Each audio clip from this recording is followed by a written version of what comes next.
Homeopathy की सारी छोटी बड़ी खबरों के लिए कीजिए मेरे चैनल को सब्सक्राइब नाउ का बटन दबा के साथ ही साथ दबा दीजिए बेल आइकन भी। तो चलिए आइए जानते हैं कि आज की न्यूज़ क्या है। कुछ समय पहले मैंने एक पोस्ट डाला था और उस पोस्ट पे एक कमेंट आया, जिस कमेंट को मुझे लगा कि बहुत इंपॉर्टेंट है उस चीज़ को समझाना, और अब मैं चाहूँगी कि उस चीज़ को आपको समझा सकूँ। दरअसल 17/2/2024 को एक रिजल्ट के लिए एक लेटर आया था और उसी लेटर को मैंने पोस्ट किया था। उसी पोस्ट पे एक क्वेश्चन आया है कि अब आयुर्वेद का कब तक आएगा मैप। मतलब ये आयुर्वेद के रिजल्ट के बारे में बात कर रहे हैं, क्योंकि उस लेटर में कुछ ऐसी बातें लिखी हुई हैं जिसे समझाना ज़रूरी है और इसीलिए मुझे ये वीडियो बनाना पड़ रहा है। तो आप सबसे उम्मीद है कि ये वीडियो पूरा सुनेंगे, समझेंगे और ये भी जानेंगे कि किस तरीके से मैंने इससे पहले ही इस चीज़ को क्लियर किया था। चलिए आइए देखते हैं उस लेटर को। ये वो लेटर आप देख पा रहे होंगे जिस लेटर का मैंने एक पोस्ट कुछ समय पहले डाला था। शाम को मैंने डाला है इस लेटर का पोस्ट, वो आप जाके मेरी कम्युनिटी पे जाके आप देख सकते हैं, आपको पूरा लेटर मिल जाएगा वहाँ। अब आप सबका ये क्वेश्चन था कि इस लेटर में आयुर्वेद का कब तक आएगा, जो कि पहले जिन्होंने ये प्रश्न पूछा, ये बहुत ही इंपॉर्टेंट क्वेश्चन है और इसका जवाब देना मेरे लिए बहुत ज़रूरी हो जाता है। ये सवाल इतना इम्पोर्टेंस क्यों रखता है ये भी मैं आपको थोड़ी देर में बताऊंगी, लेकिन सबसे पहले हम ये पूरे लेटर में जो इम्पोर्टेंट पॉइंट है उन्हें देख लेते हैं। सबसे इम्पोर्टेंट पॉइंट है विज्ञापन संख्या 4/2020 और 9/2020 तक का परीक्षा फल प्रकाशित करने के संबंध में। ठीक है, तो यहाँ आप इस चीज़ को क्लियरली देख सकते हैं, मैं क्लियर कर देती हूँ। 4/2020 से 9/2020 तक, यानी ये जो विज्ञापन संख्या है आयुर्वेद से लेके यूनानी तक, या इसमें बीच में होम्योपैथ भी है, सो ये पूरा जो है इसका पूरा का परीक्षा फल प्रकाशित करना है। अब आइए इस चीज़ को देखते हैं। दरअसल डाउट जो है वो इस तरीके से, जब यहाँ साफ साफ लिखा गया है, इस चीज़ से डाउट हो रहा है। दरअसल मैंने मेरी कुछ पुरानी वीडियो अगर आप देख पाएंगे, याद तो नहीं है मुझे डेट, लेकिन फिर भी कुछ दिनों पहले का वीडियो अगर आप देखेंगे जिसमें मैंने साफ साफ कहा है कि किस तरीके से ये पूरी प्रक्रिया हुई है और इसमें किस तरीके से होम्योपैथ और यूनानी का कोई रोल नहीं है, उनकी तरफ से कोई केस नहीं किया गया है, लेकिन फिर भी इन वैकेंसियों को रोका जा रहा है, जबकि हर एक चीज़ अलग अलग है, विज्ञापन संख्या अलग है, इनका पे स्केल जो है उनको अलग से दिया गया है, हर एक चीज़ अलग से दी गई है, फिर भी होम्योपैथ और यूनानी का रिजल्ट जो है वो रोका जा रहा है, सिर्फ और सिर्फ आयुर्वेद की तरफ से जो केस किया गया है, और वो भी आयुर्वेद की तरफ से नहीं, मतलब बाहर से जो भी हैं जिनको भी लगा कि हमारा भी इसमें सीट होना चाहिए, वो केस कर रहे हैं। उसी चीज़ को यहाँ पे लिख दिया गया है। ठीक है, यहाँ लिखा गया है, देखिए, सूचित करना है। क्या सूचित करना है कि विज्ञापन संख्या 6, 7, 8, 9 GAMS,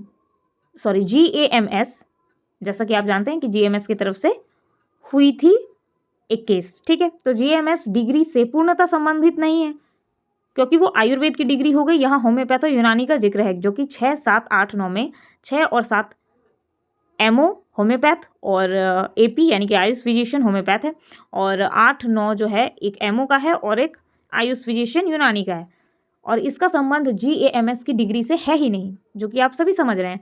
यही चीज़ यहाँ लिखा गया है। तो इनका जो फल है, परीक्षा फल क्यों रोका गया है, इसका परीक्षा फल जो है जारी किया जाए।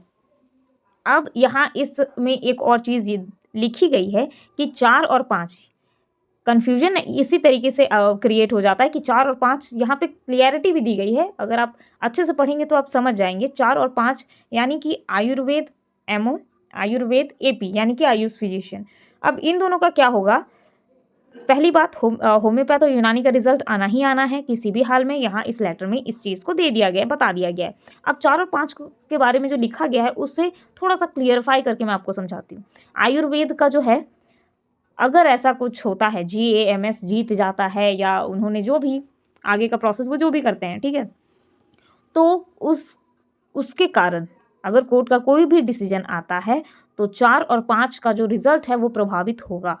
इस चीज़ को यहाँ पे साफ साफ लिखा गया है। आइए इसे पढ़ते हैं, जिसमें, ठीक है, 4/2020 एवं 5/2020, जिसमें विज्ञापन संख्याओं की बात कर रही हूँ मैं, जिसमें GAMS डिग्रीधारी भी आवेदक हैं। ठीक है, क्योंकि 4 और 5 में इन्होंने GAMS ने जो है केस किया है और उन्होंने उनका ही एक तरह का ये डिग्री माना जा रहा है, तो के संदर्भ में सूचित करना है। अब इनके संदर्भ में क्या सूचित करना है? 4 और 5 जो विज्ञापन संख्या है, जो कि आयुर्वेद MO और AP के संबंध में जो है वो ये है, ये सूचना उनको देनी है कि इस विषय पर सरकार के द्वारा अभी नियमावली में संशोधन नहीं किया गया है, कोई संशोधन नहीं किया गया है। कुछ उसमें मतलब बीएचएमएस की बहाली है तो बीएचएमएस को ही लेना है, ठीक है।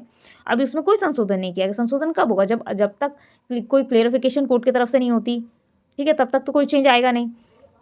फलस्वरूप इन विज्ञापनों का परीक्षाफल इस शर्त के साथ प्रकाशित किया जाए कि इन विषयों की मेधा सूची यानी कि मेरिट लिस्ट GAMS उम्मीदवारों के संबंध में माननीय उच्च न्यायालय के निर्णय से के अनुपालन से प्रभावित होगा। यानी ये जो पूरा जो लिखा गया है, इसमें क्या कहने का मतलब है साफ साफ कि अगर कोई ऐसा कुछ होता है, हाई कोर्ट की तरफ से कोई ऐसा निर्णय लिया जाता है कि इन उम्मीदवारों को मेरिट लिस्ट में रखा जाए, तब वो जो परीक्षा फल हैं वो प्रभावित होंगे। लेकिन जब तक ऐसा कुछ होता नहीं है, इनका रिजल्ट जो है वो प्रकाशित किया जाए, ये कहीं नहीं लिखा गया है कि इनका रिजल्ट रोका जाए, ठीक है। ये देख लीजिए, इस विषय पर सरकार के द्वारा अभी नियमावली में संशोधन नहीं किया गया है।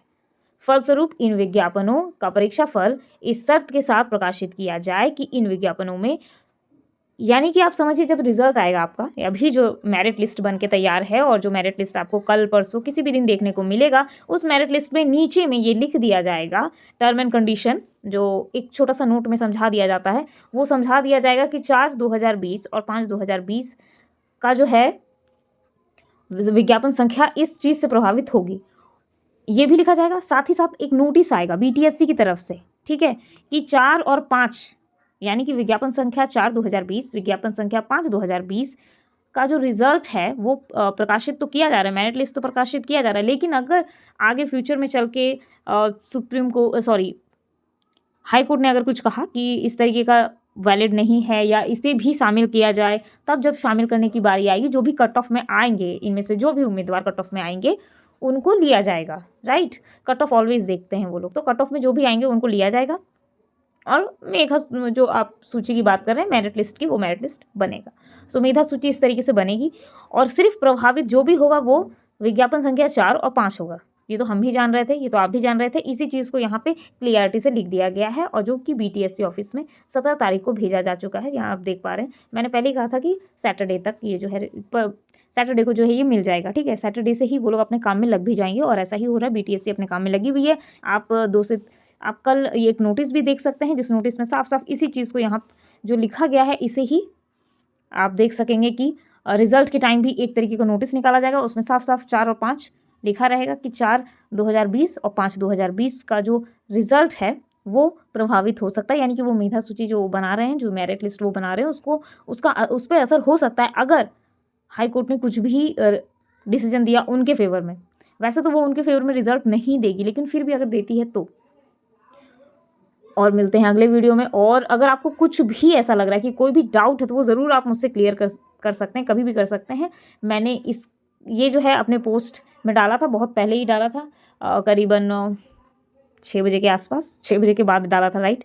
तो आप जाके देख सकते हैं, कम्युनिटी पे मेरा ये पोस्ट डाला हुआ है, आप इस लेटर को आराम से वहाँ पढ़ सकते हैं। और मिलते हैं फिर अगले वीडियो में कुछ और नई जानकारियों के साथ। अगर आपको अभी भी कोई भी डाउट है तो आप वो क्लियर कर सकते हैं। मैंने पूरी कोशिश की है कि आपको एक एक पॉइंट, एक एक चीज़ समझाने की कोशिश करूँ। और अगर और कोई सवाल हो आपके तो आप कमेंट सेक्शन में आप डाल सकते हैं। फिर मिलते हैं अगले वीडियो में।